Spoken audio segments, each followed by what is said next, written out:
Depuis la première fois où ils se sont réunis autour d'un feu, les hommes ont toujours aimé raconter des histoires. Des récits sur les choses étranges et fabuleuses qui se cachent dans les ténèbres insondables. Des contes peuplés de créatures divines et de bêtes démoniaques, de dieux et de rois, de mythes et de monstres. Des forêts impénétrables aux sommets enneigés, des étendues désertiques aux mers battues par les vents, il n'est pas un lieu sur Terre qui n'ait ses propres légendes.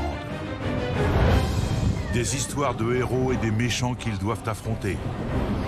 Des histoires de contrées sauvages et des dangers qu'elles renferment. Des histoires de bataille, d'amour, d'ordre et de chaos. Mais quelles sont les origines de ces contes fantastiques? Et pourquoi se sont-ils transmis jusqu'à nous? Dans cette série, nous allons explorer les faits historiques derrière ces légendes et révéler les influences occultes qui les ont nourries. Les guerres et les maladies, les bouleversements religieux et sociaux, la férocité indomptable de la nature et surtout, les monstres tapis au fond de nous.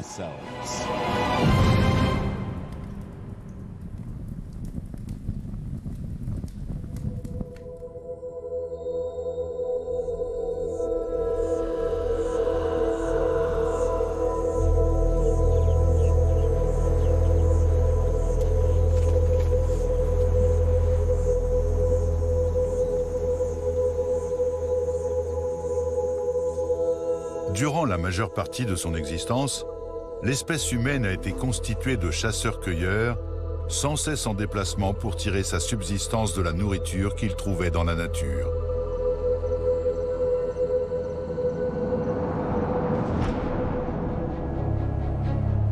Tout a changé il y a environ 10 000 ans, lorsqu'ils ont fondé leur première colonie permanente et commencé à cultiver la terre et à domestiquer des animaux. La révolution agricole avait débuté. Les colonies se sont étendues, des villages se sont développés, puis des villes, des nations et des empires.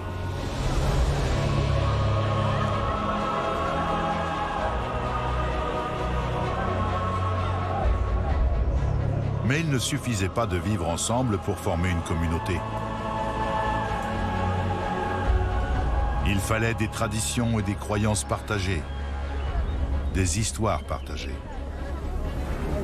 C'est par les histoires qu'on définissait les frontières d'une communauté, qu'on mettait ses règles à l'épreuve et qu'on affrontait le changement. Toutes les sociétés qui vivent une période de changement rapide ont besoin de mythes auxquels se raccrocher. Certains remettent en cause les normes sociales et nous incitent à le faire. C'est un meilleur moyen de faire respecter ces normes que les histoires qui disent simplement « c'est la règle, voilà ce que vous devez faire ». Il faut les considérer comme des véhicules narratifs pour ce qui est important dans la société. C'est la meilleure façon de les appréhender. De nombreux mythes présentent des héros et des héroïnes qui s'interrogent sur la conduite à venir, et ainsi une norme est définie. Un mythe ne devient un mythe que s'il est partagé. Nous sommes une communauté de lecteurs de la Bible, nous partageons une croyance en ces histoires. Les mythes créent donc des communautés, ils nous unissent. Les sociétés vivent en état de tension. Les besoins et les désirs de tous ne peuvent jamais être satisfaits en même temps. Un équilibre doit être trouvé. Les histoires que nous échangeons nous permettent de débattre de cet équilibre.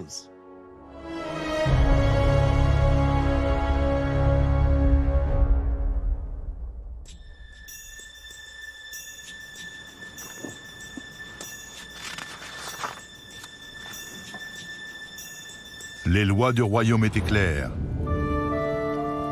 Et le prince Roswell les avait enfreintes. Il avait désobéi au roi son père.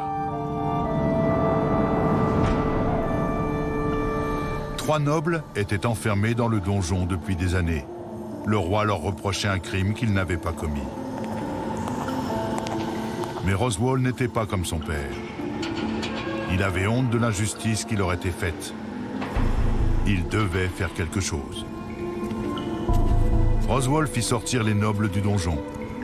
Ils passèrent devant les gardes et empruntèrent les passages dérobés du château pour gagner la liberté. Le roi découvrit rapidement qui était responsable de l'évasion des prisonniers. Le bon geste de Roswal allait lui coûter cher. Le roi bannit son fils, le condamnant à l'exil pour toujours. Après tout, la loi était la loi. Il est rassurant de penser que nous maîtrisons notre destinée. La cruauté aveugle du monde semble parfois trop lourde à supporter. Les histoires offrent un répit, le bien est récompensé, le mal est puni, et chacun a ce qu'il mérite. Dans les légendes, même les catastrophes n'arrivent pas sans raison.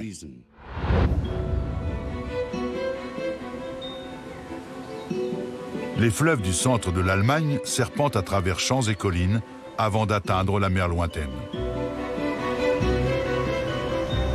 Depuis des siècles, ces cours d'eau transportent voyageurs et marchandises d'un bout à l'autre du pays et, grâce au commerce, des bourgades prospères se sont développées sur leurs rives. L'une d'elles s'appelait Hamelin. Hamelin était un grand centre d'expédition de céréales sur la rivière Weser. De grandes quantités de blé arrivaient, étaient moulues, puis repartaient. C'était une de ces villes relativement récentes en passe de devenir très importante. Comme dans toutes les villes allemandes de l'époque, il y avait une structure sociale, une classe de burgers, ce que nous appelons la bourgeoisie, c'est-à-dire des citoyens du bourg. La cité était dirigée par les guildes plutôt que par la noblesse. On peut voir là l'ébauche de ce qui allait devenir une ville moderne. Mais Hamelin doit surtout sa célébrité aux joueurs de flûte, l'un des contes les plus connus des frères Grimm. C'est une ville florissante, dont les habitants vivent heureux dans leurs maisons de pierre grise. Jusqu'au jour où une infestation de rats les plonge dans le malheur. Une sombre nuée de rongeurs envahit les granges et les réserves, grignote le bois et dévore les tissus. Malgré tous leurs efforts, les gens ne parviennent pas à se débarrasser du fléau. Le salut semble venir d'un mystérieux joueur de flûte. Sa musique magique attire les rats dans la rivière. Mais quand le bourgmestre refuse de lui payer son dû, l'étranger jure de se venger. Il revient en ville et joue à nouveau son air. Mais cette fois, ce sont les enfants qui l'ensorcellent.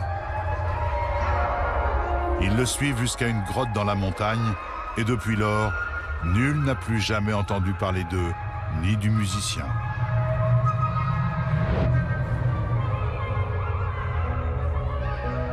Mais la réalité dépasse la légende. En 1384, la chronique de Hamelin rapporte qu'un siècle s'est écoulé depuis que les enfants ont quitté la ville. Il est bien arrivé quelque chose.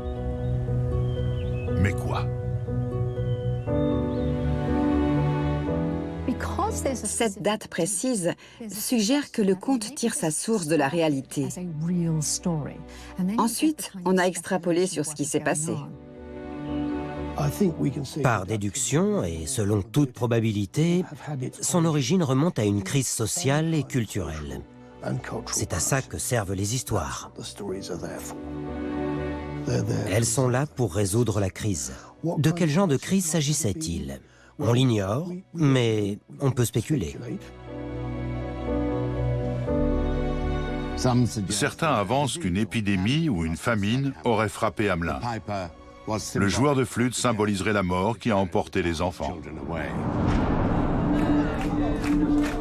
D'autres rattachent le conte aux épidémies de danse de Saint-Guy de l'Europe médiévale. Cette curieuse manie voit des milliers de personnes danser frénétiquement jusqu'à s'écrouler d'épuisement. Selon une théorie plus convaincante, la légende du joueur de flûte est une histoire de migration. Les enfants de Hamelin sont en fait des citoyens qui quittent la ville en masse à la fin du XIIIe siècle. À l'époque, des recruteurs sillonnent l'Europe centrale en quête de colons pour les terres situées plus à l'est. Ils offrent des primes aux candidats au départ. Des milliers de personnes acceptent. Des terres immenses restaient en friche à l'est de l'Europe. Et les propriétaires cherchaient des gens pour les mettre en valeur. Ça pourrait donc effectivement être une histoire d'immigration. On retrouve l'étymologie de Hamelin dans certains noms. Il est possible que 100 ou 150 jeunes aient quitté la ville et que l'origine du conte vienne de cette grande division de la population. Les frères Grimm ont écrit leur version du conte au XIXe siècle. Mais il a été maintes fois raconté et re-raconté depuis le Moyen-Âge. Et il a évolué au cours du temps. Quand des gens vivent dans des villes surpeuplées, on voit un changement dans le genre d'histoire qui circule. Au départ, il n'y a pas de rats dans le conte. Même l'idée de la transaction est plus tardive. Et lorsqu'arrive le 19e siècle, le récit se fait beaucoup plus sentimental. Un garçon estropié ou aveugle, selon la version, se laisse distancer par ses camarades et la montagne se referme avant qu'il les rejoigne. C'est un merveilleux exemple de la façon dont les mythes accompagnent l'évolution de la société. Le joueur de flûte parle de transgression des normes sociales. Ce ne sont pas les hasards malheureux de la maladie ou de la guerre qui privent Hamelin de ses jeunes garçons, mais les actions de ses habitants. Ils ont rompu leur accord avec l'étranger. Leur avarice et leur malhonnêteté sont responsables de la disparition des enfants. En des temps marqués par la guerre, la famine et la maladie, la légende véhicule une idée de maîtrise qui doit être rassurante. Ne faites pas l'erreur de Hamelin, obéissez aux règles de la société et la catastrophe peut être évitée.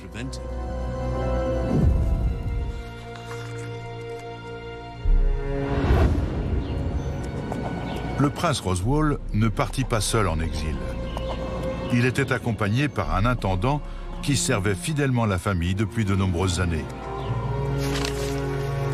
Après une longue marche en terrain difficile, Roswal proposa de faire halte près d'un ruisseau.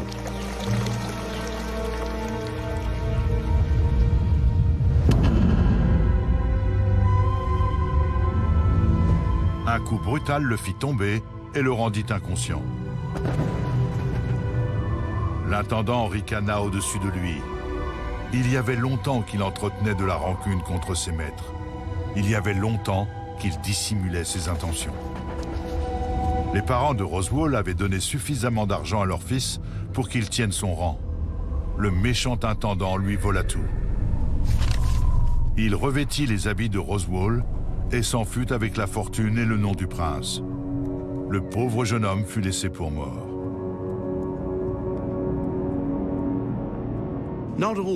Tous ceux qui enfreignent la loi ne sont pas aussi antipathiques que l'intendant malveillant de Roswal. L'archétype du bandit au grand cœur fait partie de toutes les cultures du monde.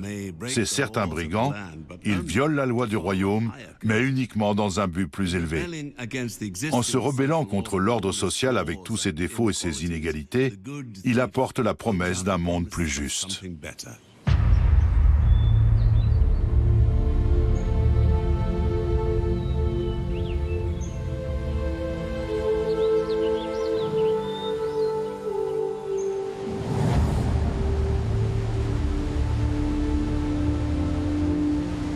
Au cœur de la forêt anglaise, un fuyard tente d'échapper à la loi.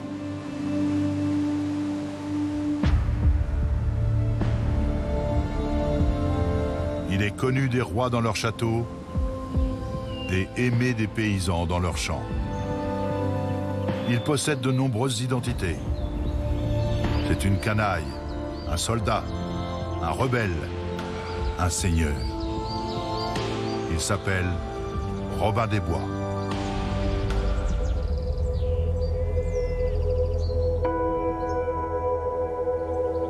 Depuis sa naissance au XIVe siècle, la légende de Robin a acquis une célébrité et une longévité inégalée. Son histoire nous est familière. Robin vit dans les bois avec ses joyeux compagnons. Il bafoue l'autorité arbitraire du shérif de Nottingham et vole les riches pour donner aux pauvres.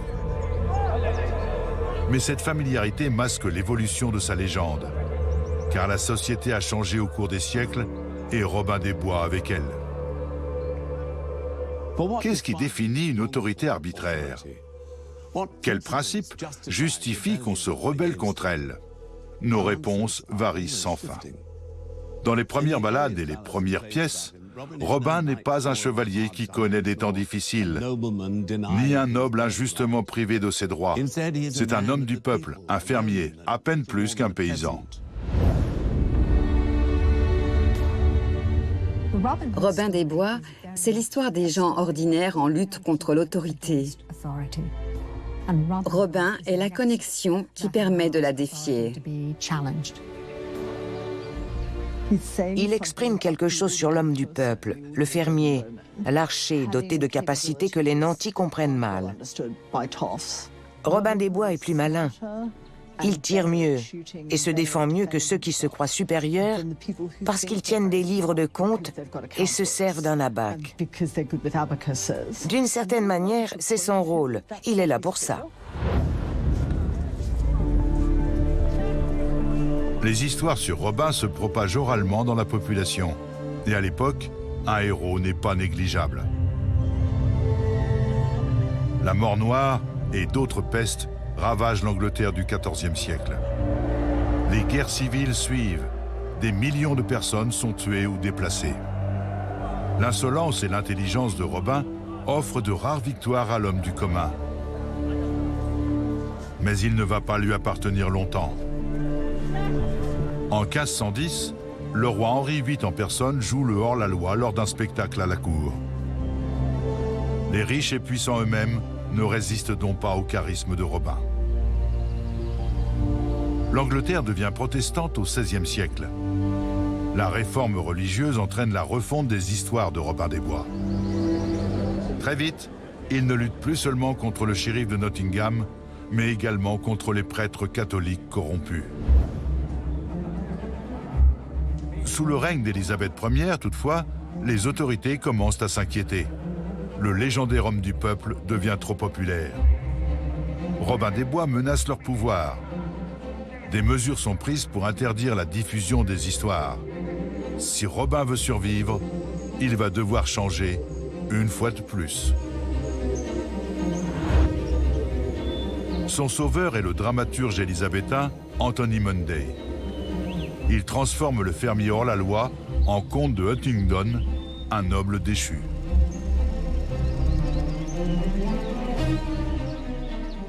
La cible de Robin des Bois change d'objet. Dans l'œuvre de Munday, le hors-la-loi n'est en conflit qu'avec l'autorité corrompue. À présent membre de la noblesse et loyal serviteur du vrai roi, il devient le représentant de l'autorité légitime. Et chaque fois qu'il défie les dirigeants de son monde fictif, il renforce les structures de la société élisabéthaine.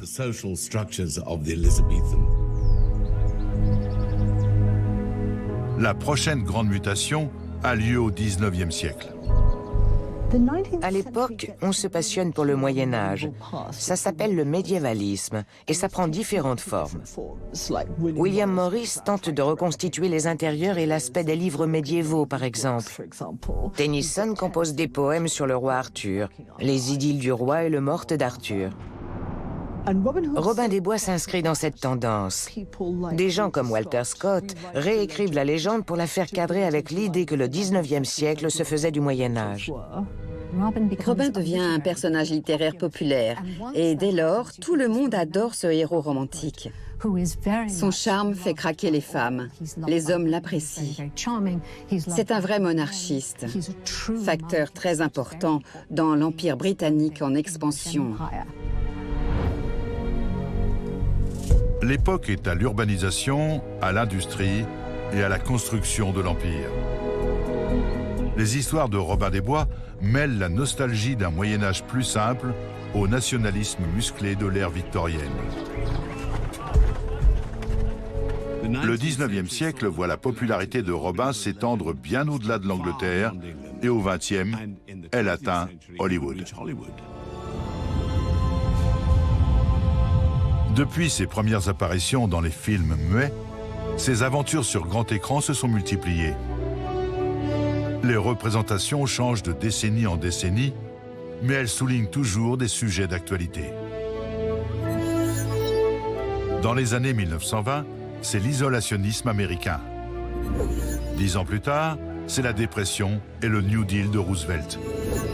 Dans les années 50, la reconstruction de la Grande-Bretagne d'après-guerre sert de toile de fond implicite. Dans les années 70, on perçoit le déclin du pays. Les années 90 montrent un Robin plus international, avec des alliés d'origine et de croyances différentes. Et nous continuons à revisiter et à remanier l'histoire année après année, en fonction de l'époque, car le temps semble ne pas avoir de prise sur la séduction de Robin.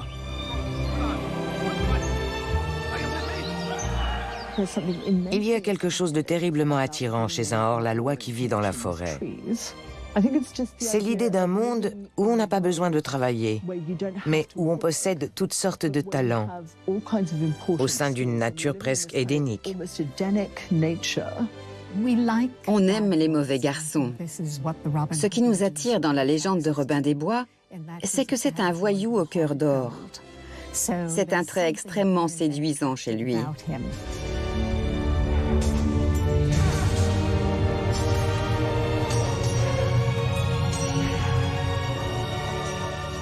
Son identité, ses ennemis et les questions qu'il nous pose évoluent à chaque aventure cinématographique.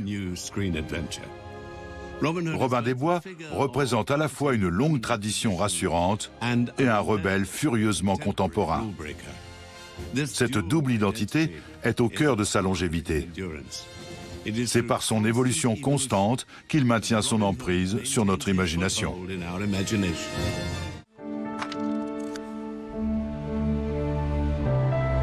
Après des semaines d'errance, Roswell, épuisé, parvint devant une ville. Derrière de solides remparts s'élevaient des maisons de pierre et au-delà, au cœur de la cité, les tours d'une puissante forteresse brillaient au soleil. Roswell admira les larges rues et les marchés animés. Mais la plus grande merveille restait à venir. Il l'aperçut dans la cour du palais et fut subjugué. C'était la plus belle jeune fille qu'il avait jamais vue. Il rassembla son courage pour lui parler, mais à peine avait-il échangé quelques mots qu'un appel strident retentit. « Princesse Liliane, venez immédiatement, votre père souhaite vous parler. » La princesse obéit à contre-cœur. Roswell la suivit longtemps du regard. « Elle n'est pas faite pour les gens comme nous », se moqua un passant. « Il paraît qu'elle doit épouser un grand prince. » Comme on pouvait s'y attendre, le promis de Liliane arriva au château quelques jours plus tard. Roswell s'était mêlé à la foule devant les portes. À la vue du prince, il se figea. C'était nul autre que le perfide intendant qui lui avait dérobé sa fortune et son nom. C'était lui que sa bien-aimée allait épouser. On a du mal à accepter les brusques revers de fortune comme ceux du pauvre Roswell. Les sociétés ne s'en tirent guère mieux. Il est toujours difficile d'arbitrer les demandes contradictoires des citoyens, mais si une crise éclate brutalement, cela peut devenir impossible. Un choc de ce genre survient au XVIe siècle. En 1517, le moine allemand Martin Luther s'élève contre les enseignements de l'Église catholique. Il déclenche une révolution religieuse. La réforme est en marche. L'Europe se divise comme jamais auparavant. Familles, villages et nations se déchirent entre catholiques et protestants. Les guerres de religion ravagent le continent. La guerre de 30 ans au siècle suivant est la plus sanglante. Le conflit fait près de 8 millions de victimes. C'est l'un des plus longs et des plus meurtriers de l'histoire européenne. Il débute dans le Saint-Empire, une mosaïque de petits royaumes et de principautés minuscules. Tous ces États se sont trouvés mêlés à une prodigieuse guerre de succession. Catholiques et protestants se battaient pour la couronne d'un de ces petits royaumes, et ils ont tous fini par s'impliquer. Ça a commencé en 1618 et fait boule de neige. La guerre a totalement dévasté l'Allemagne, qui a servi de théâtre des opérations pour toute l'Europe. On voyait souvent l'ennemi arriver au galop dans un village et tuer tous les habitants. Je dis bien tous. Cette expérience cauchemardesque était devenue habituelle. Elle a dû modifier les mentalités.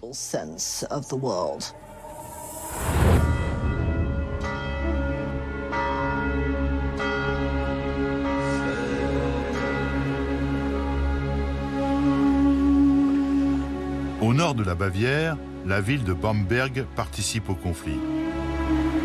Elle se niche au confluent de deux rivières, à 65 km en aval de Nuremberg. Elle a grandi à l'ombre d'une forteresse montagnarde, mais abrite en son sein une église. Une cathédrale à 4 tours domine les toits et le catholicisme régit la vie quotidienne.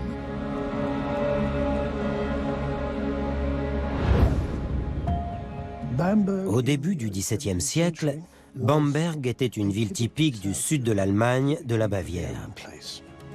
La religion catholique romaine y était profondément ancrée.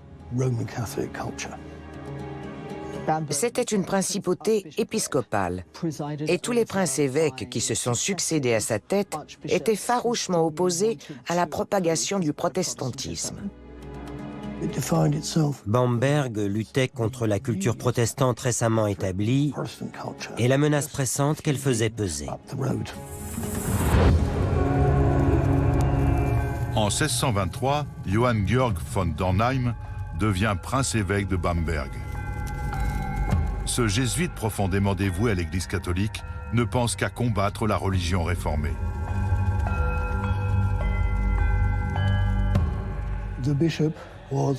C'était un personnage très brutal, même selon les critères de l'époque. Il a employé tout son pouvoir de prince-évêque pour pratiquer une chasse aux sorcières des plus rigoureuses.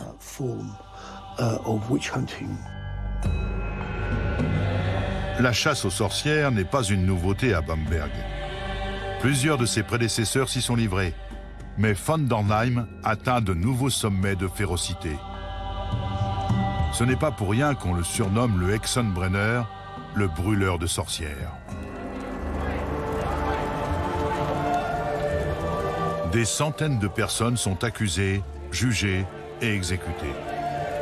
En 1627, von Dornheim ordonne la construction de la Maison des sorcières, une prison spéciale qui comprend 28 cellules et salles de torture.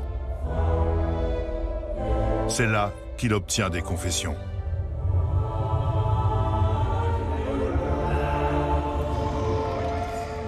Ils employaient une large gamme de supplices pour forcer les gens à avouer.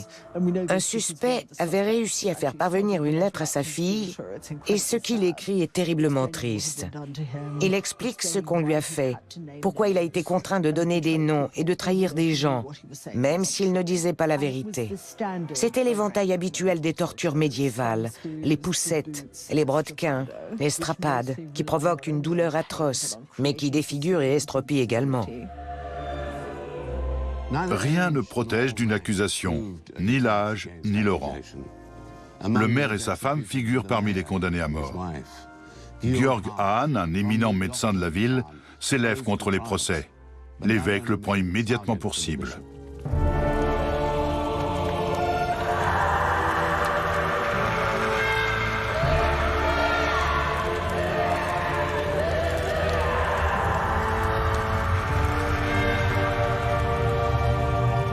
Hahn, sa femme, son fils et ses 2 filles sont livrés aux flammes du bûcher.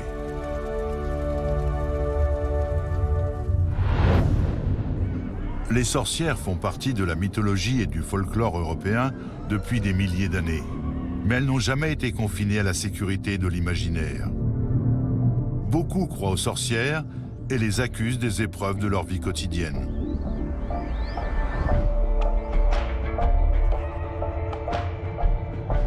Toutes les sociétés entretiennent au moins un reste de croyance en la sorcellerie. Ce n'est pas récent.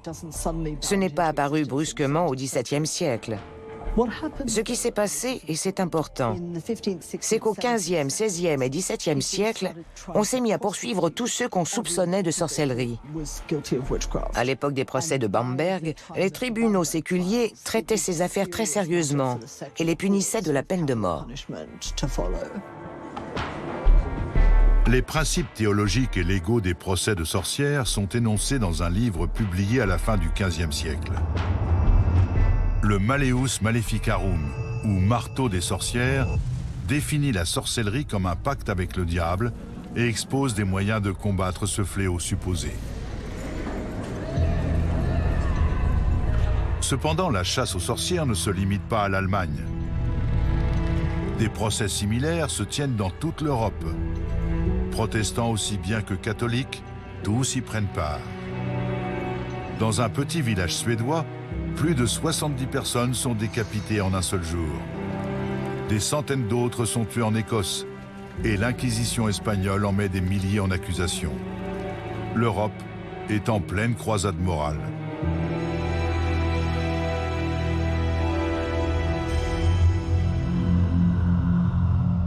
Mais qu'est-ce qui pousse une société tout entière à des actes aussi barbares ?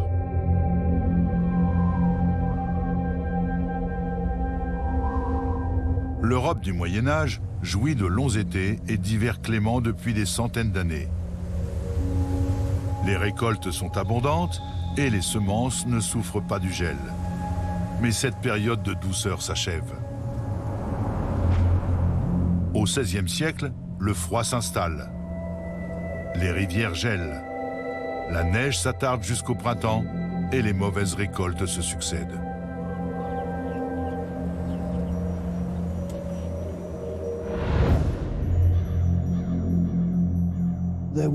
La famine était générale. Des mois de pluie détruisaient les récoltes et évidemment, il n'y avait pas d'ONG pour empêcher les gens de mourir de faim dans les villages. Tout ce qu'ils savaient du climat se révélait faux. Ils étaient très perturbés. Ils pensaient que quelque chose provoquait ces intempéries. On a toujours du mal à croire que la nature peut être aussi changeante. Si on fait une mauvaise récolte une année, puis une autre, on se dit que ce n'est pas normal. Et quand une chose ne semble pas naturelle, la conscience collective cherche une cause surnaturelle. Cette conscience collective a certainement joué un grand rôle dans la violence généralisée de la chasse aux sorcières. L'intervention suédoise dans la guerre de 30 ans met un terme au procès de Bamberg. Le roi Gustave Adolphe envahit l'Allemagne pour défendre le protestantisme. En février 1632, ses troupes approchent de la ville. L'évêque von Dornheim s'enfuit et les derniers prisonniers de la maison des sorcières sont libérés. On leur ordonne de garder le silence sur les tortures qu'ils ont subies. Les procès de Bamberg sont le terrible exemple de ce qui peut arriver lorsque la société se retourne contre elle-même, lorsqu'elle cherche les saboteurs et les ennemis de l'intérieur, lorsqu'elle se lance dans une chasse aux sorcières.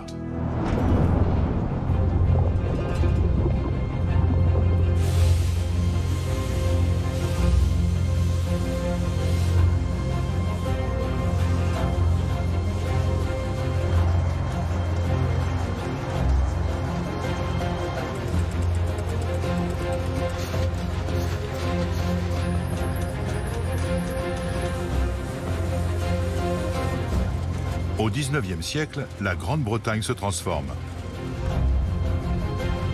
La machine à vapeur bouleverse la donne. Des chemins de fer traversent la campagne. Des cheminées percent le ciel. Le rugissement d'engins aux dents métalliques retentit dans l'air. Et une fumée noire voile les cieux. La révolution industrielle hisse la Grande-Bretagne au rang de superpuissance. Elle remodèle le paysage et change à jamais la vie de la population.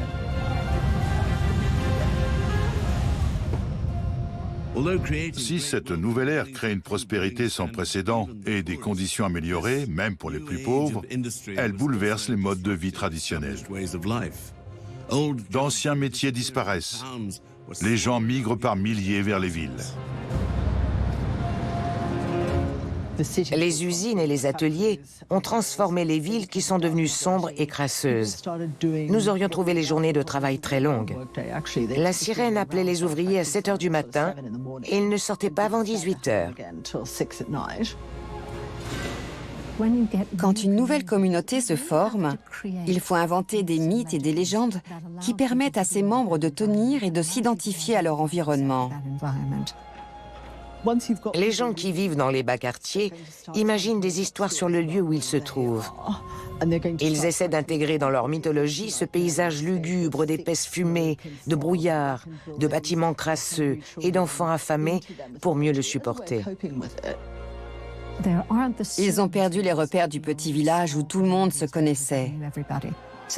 La révolution industrielle a bouleversé les structures traditionnelles, mais elle en a créé d'autres.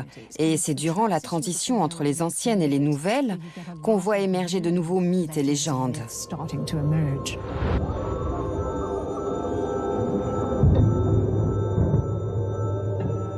Les premières rumeurs commencent à circuler à l'automne 1837.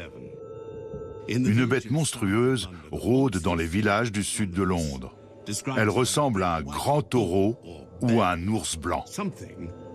La chose a attaqué plusieurs personnes et elle s'en prend de préférence aux femmes. À mesure que les bruits se rapprochent du cœur de la City, l'étrange créature change de forme. Elle devient plus humaine et d'autant plus effrayante. La mystérieuse entité porte une armure et des gants terminés par de longues griffes. Elle frappe la nuit avant de s'échapper en bondissant au-dessus des toits.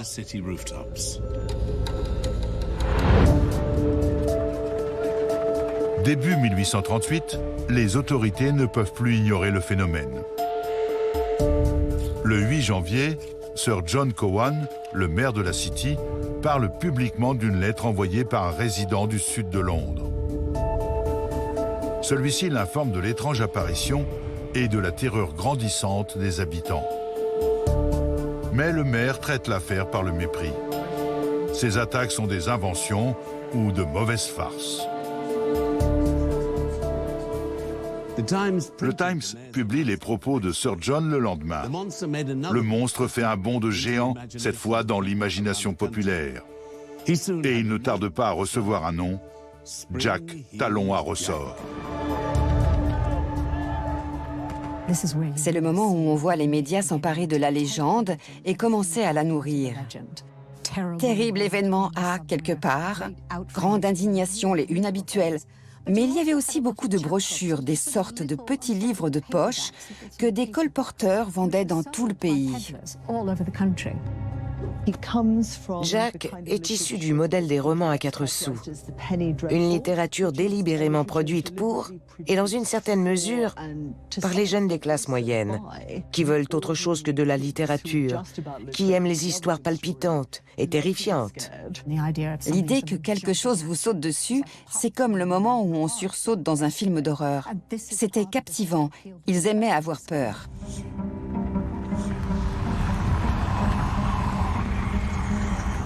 Jack Talon à ressort est un mélange d'ancien et de moderne. Si son personnage évoque une vieille superstition, son apparence est résolument contemporaine. Que les attaques soient réelles ou inventées importe peu. Le fait que l'histoire se répande si rapidement et que tant de personnes y croient révèle l'anxiété qui ronge la société victorienne. Avec ses griffes de métal et sa gueule crachant le feu, Jack Talon à ressort est l'obscure personnification de ce nouveau monde industriel et urbain. Un nouveau démon dissimulé parmi la foule anonyme de la ville. On devait avoir l'impression de vivre en enfer. La nuit, les feux et la fumée des briqueteries étaient visibles à des kilomètres. Comment ne pas penser que c'était une sorte de culte du démon moderne? Ce personnage qui peut disparaître d'un bond ressemble au diable. Parfois il est squelettique, d'autres fois il a les yeux flamboyants, mais il possède également les attributs du héros gothique. Il est habillé comme un gentleman, il porte une longue cape. Il est clair qu'il est né des obsessions et des angoisses du monde victorien. On devait considérer Jack Talon à ressort comme l'émanation de la révolution industrielle, de la noirceur, du smog et du brouillard terrible qui avaient recouvert le pays. Même les arbres avaient noirci. C'est la légende urbaine idéale pour l'époque victorienne. C'est un criminel surnaturel. On ne sait pas quand il va surgir, il s'attaque aux plus faibles. Mais si on lit ça dans une brochure ou un journal, ou si on le voit sur scène, on ne risque rien.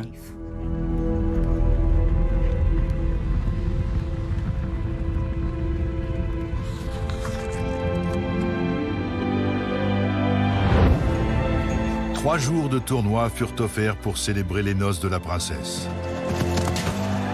La foule poussa une ovation quand les joutes débutèrent. Mais dans la loge royale, aux côtés de son futur époux, Liliane ne parvenait pas à sourire. Derrière la barrière de la lice, le malheureux Roswell ne prêtait pas plus attention au spectacle. Lorsque les joutes prirent fin, les vainqueurs firent un tour d'honneur. La coutume voulait qu'ils s'inclinent devant la loge royale, mais pas ce jour-là. Les trois chevaliers ignorèrent l'imposteur et se dirigèrent de l'autre côté de la lice.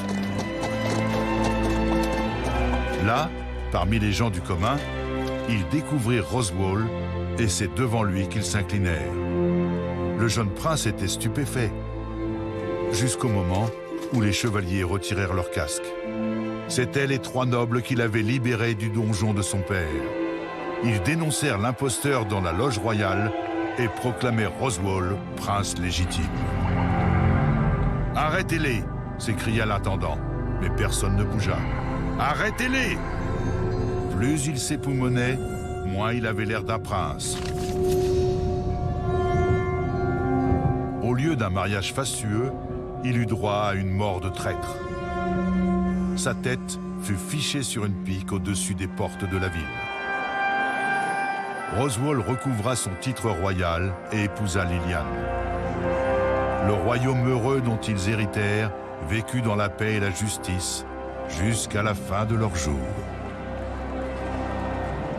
Tirée d'un folklore plus ancien, l'histoire de Roswell a connu une grande popularité dans l'Angleterre et l'Écosse du XVIe siècle. C'est un conte d'ordre social ébranlé, puis restauré. Une proposition que beaucoup trouvaient séduisante à une époque d'agitation religieuse et d'incertitude. Car le changement est souvent effrayant. Excessif, et la société se déchire, trop léger, et elle se délite. Dans les périodes de mutation, les légendes offrent un roc auquel se raccrocher ou un outil pour explorer.